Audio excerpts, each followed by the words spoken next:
Buenas noches, hermanitos. Dios los bendiga, Dios nos acompañe hoy y siempre. En la noche de hoy estaré hablando de la Sagrada Eucaristía, la Santa Eucaristía.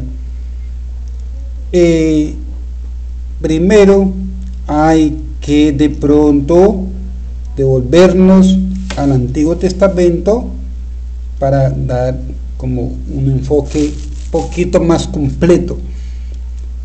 En la antigua alianza el hombre se salvaba, al menos el pueblo de Israel era salvo bajo el cumplimiento de los mandamientos, y era muy difícil que algún individuo se salvara. Cuando pecaban, ellos ofrecían sacrificios al Señor para remisión de los pecados. Esto lo podemos ver, para que ustedes lo busquen, que no lo tengo escrito, en Levítico capítulo 4, versículos del 3 al 12. También lo podemos ver en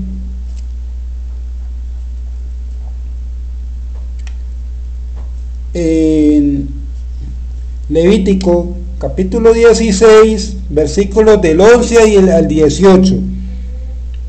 Bueno, allí se nos dice más o menos, se nos informa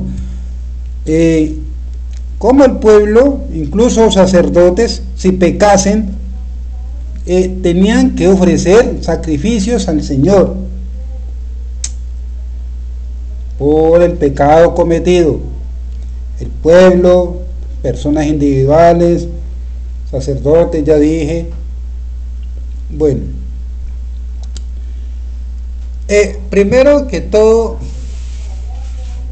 le damos la invocación del Espíritu Santo.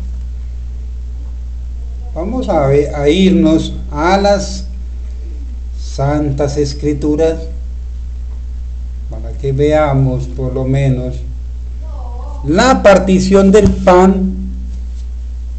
La partición del pan la vemos en el primer evangelio, Mateo capítulo 26, versículos 26 al 28. Dice: mientras estaban comiendo, tomó Jesús pan y lo bendijo, lo partió y dándoselo a sus discípulos dijo: tomad, comed, este es mi cuerpo. Tomó luego una copa y dada las gracias, se la dio diciendo: bebed de ella todos, porque esta es mi sangre de la alianza, que es derramada por muchos para perdón de los pecados. Bueno, esto lo vemos en Mateo. Ahora veamos qué dice Marcos capítulo 14, versículos del 22 al 24. Y mientras estaban comiendo, tomó pan y lo bendijo. Recalquen en esta palabra, lo bendijo. Lo partió y se lo dio y dijo: tomad, este es mi cuerpo. Tomó luego una copa y dadas las gracias, se la dio y bebieron todos de ella. Y él dijo: esta es mi sangre de la alianza, que es derramada por muchos. Ahora nos vamos al evangelista Lucas.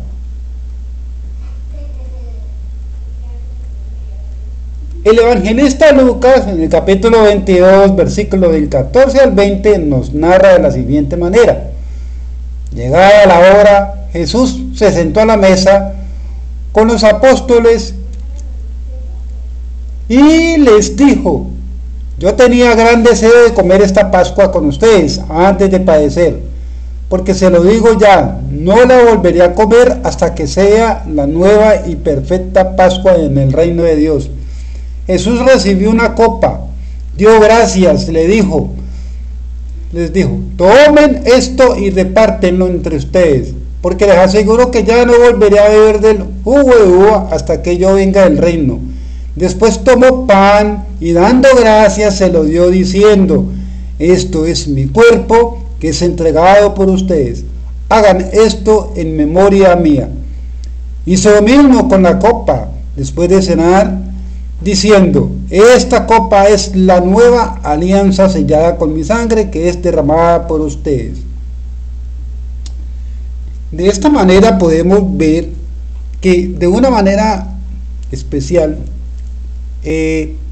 enfatizada en la mesa, el Señor nos muestra en Mateo, Marcos y Lucas la repartición del pan, la fracción del pan. Pero noten que en todas el Señor da gracias. La Eucaristía es una acción de gracias. Lo hacemos en memoria del Señor, ¿ya? Bueno, cuando la Escritura dice lo bendijo, noten, lo bendijo, no es cualquier pan, es pan, pero se convierte en pan en el cuerpo y la sangre del Señor. Se convierte en el cuerpo y la sangre del Señor por medio de la bendición. Así mismo lo hace el sacerdote. Vámonos al Evangelio de Juan. El Evangelio de Juan, cabe destacar lo siguiente: el Evangelio de Juan es muy teológico y también tiene apología, mucha apologética. Él es más enfático, él es más preciso, él es más convincente, él es más extenso. Podemos denotar de que el Evangelio de Juan fue uno de los, si no el último evangelio que se escribió. Bueno, recordemos que evangelio es uno, son 4 evangelistas, pero fue el último evangelista que escribió, y luego escribió el Apocalipsis, el evangelista Juan. Bueno, en este orden de ideas, Juan nos dice de la siguiente manera: capítulo 6 de Juan, versículos del 30 a 35, voy a leerlo un poco rápido. Dice: ellos entonces le dijeron: ¿qué señal haces para que viéndola creamos en ti? ¿Qué obras realizas? Nuestros padres comieron el maná del desierto, según está escrito: pan del cielo les dio a comer. Jesús les respondió: en verdad os digo, no fue Moisés quien os dio pan del cielo, es mi Padre que os da el verdadero pan del cielo y da la vida al mundo. Entonces le dijeron: Señor, danos siempre de ese pan. Les dijo Jesús: yo soy ese pan, el pan de la vida. El que venga a mí no tendrá hambre, y el que crea en mí no tendrá sed.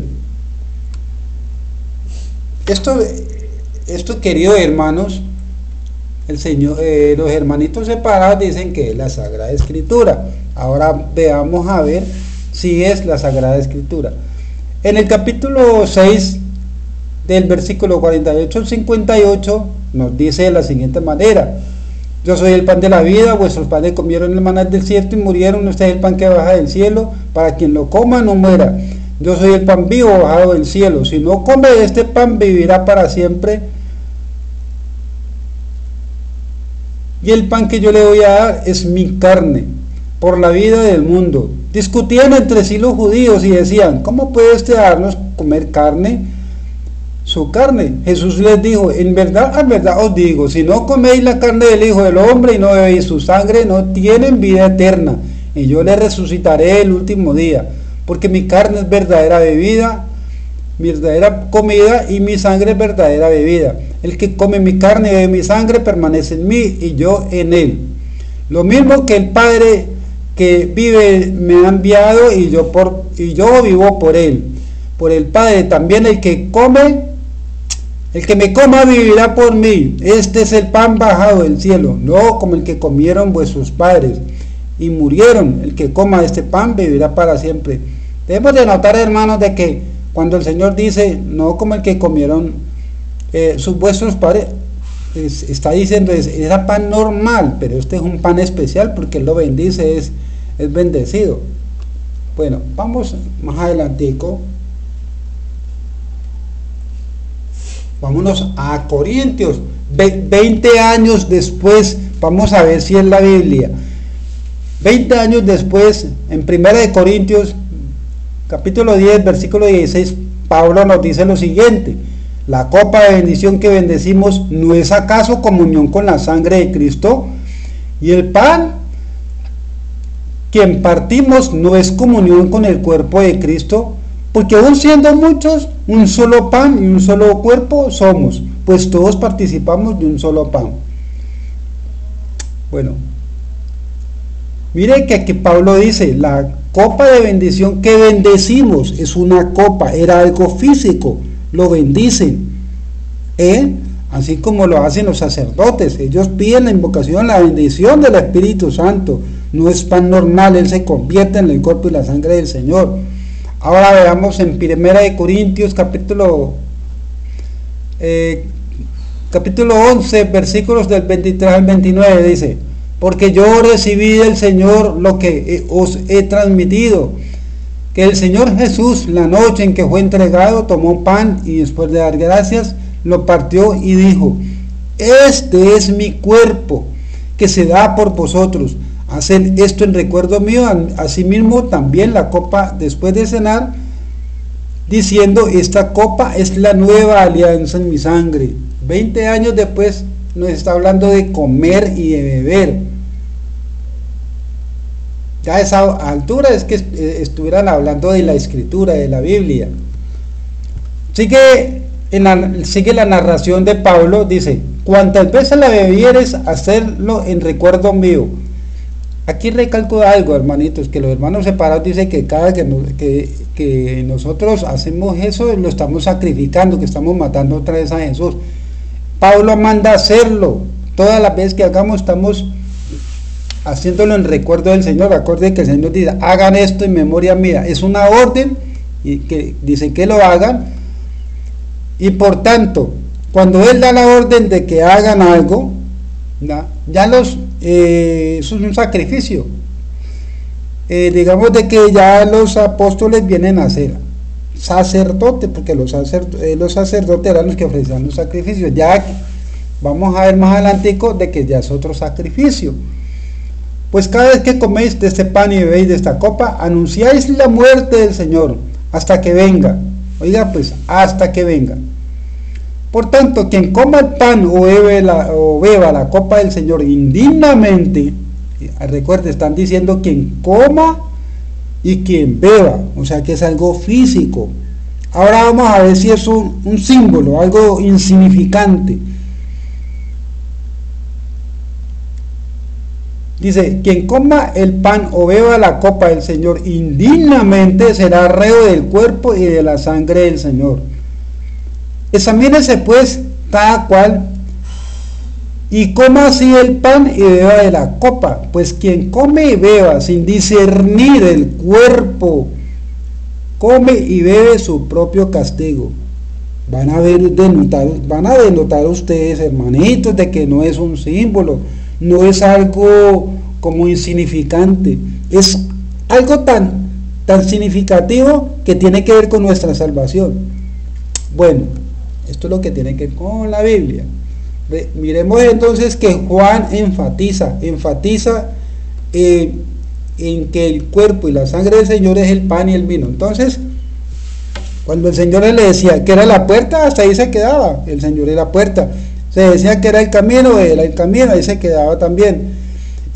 Cuando habla con la samaritana, dice el Señor: yo soy agua de manantial viva. Ahí se queda. Ahora veamos más adelantico que a la iglesia la acusan de que la celebración de la misa se la traen desde el siglo XII, que X, que IX, porque ni para eso se ponen de acuerdo los hermanitos separados. Ahora vamos a ver los padres de la iglesia qué opinión tenían de la Eucaristía. Hice un escrito aquí que dice: en la iglesia primitiva vimos cómo sus escritos, sin tener el carácter interrante e inspirado de las Sagradas Escrituras, daban cuenta clara e histórica. La iglesia primitiva era increíblemente católica en su estructura, una iglesia que tenía la autoridad y el oficio de los apóstoles. Recordemos que la iglesia es apostólica. ¿Por qué? Porque viene con las instrucciones de los apóstoles. El Señor se la da a los apóstoles y los apóstoles se la dieron a los que lo iban a suceder. autoridad y el oficio de los apóstoles, y que fue fundada por el mismo Jesús sobre Pedro y sus sucesores. Vamos a ver qué dicen algunos de los padres.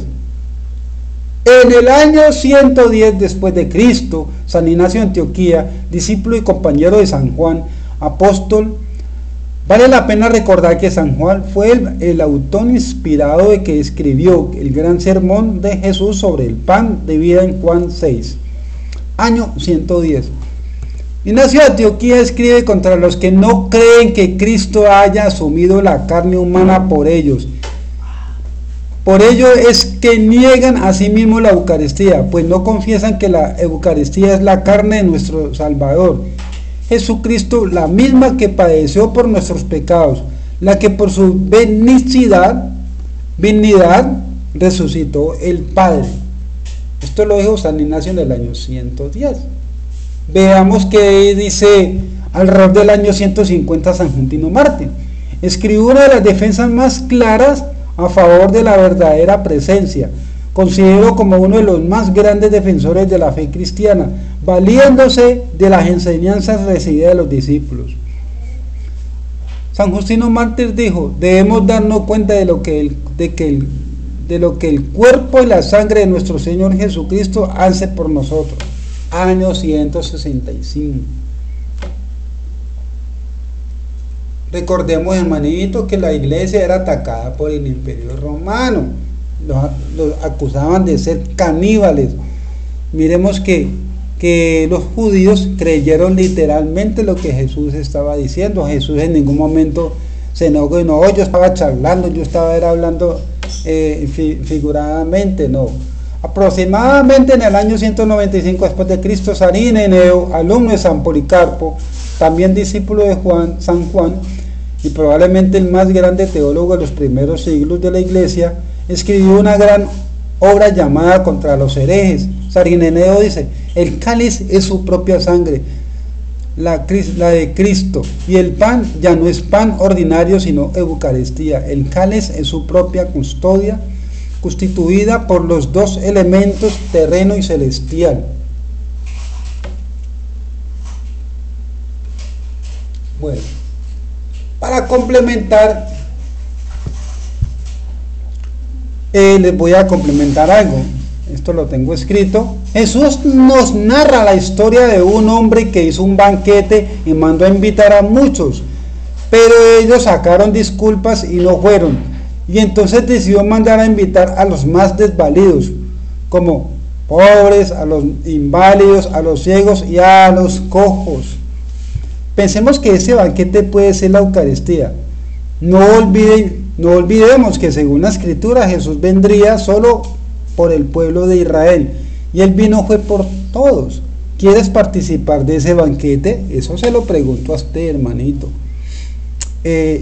Bueno, recordemos que Jesús dice, cuando la mujer cananea le pide ayuda, Él sigue derecho y le dice que Él viene a dejar salvar el pueblo de Israel. Pero el Señor en Gálatas 3, 13 y 14 nos dice Pablo de que Él extendió su sacrificio colgándose de un madero, haciéndose pecado, y quitó la maldición de la cruz, porque era maldito todo aquel que fuera colgado de la cruz. ¿Ya? Entonces el Señor extendió su sacrificio a los que en verdad lo recibieron. Recordemos que el pueblo judío no lo recibió. Bueno, por otro lado tengo otro escrito, dice: por otro lado, más adelante, cuando ya Jesús había resucitado, iban dos discípulos del Señor, y que uno de ellos llamaba Cleofás, y que desesperado porque no había pasado nada según ellos, referente a la promesa del reinado del Señor Jesús. Y Jesús les explicó las Escrituras. Después, llegando a donde iban, invitaron a entrar a Jesús y le dijeron que se quedara. Jesús estando sentado en la mesa, partió y bendijo el pan, se les abrieron los ojos y desapareció del lugar. Piensa que Jesús se quedó en el pan, la Eucaristía. Miremos que ahí hay un mensaje teológico, hermanitos. El Señor se quedó en la Eucaristía, en el pan, hermanitos. Ya con esto concluyo, hermanitos. Quisiera que ustedes se suscribieran a mi canal, comentaran, compartan, denle like, comenten, así no les guste, pues me ponen ahí que no les gusta, yo voy enmendando mis errores, me toca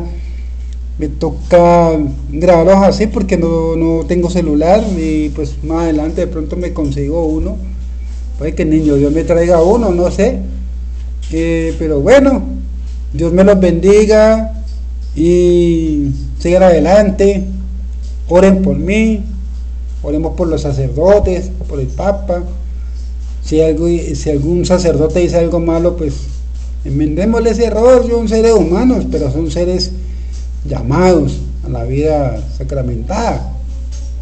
Todo el mundo no es sacerdote. Renunciar a una familia y ir a acudir al llamado del Señor, eso no lo hace cualquiera. Bueno, hermanitos, Dios los bendiga, compartan, denle like, por favor, comenten, suscríbanse, por favor, suscríbanse.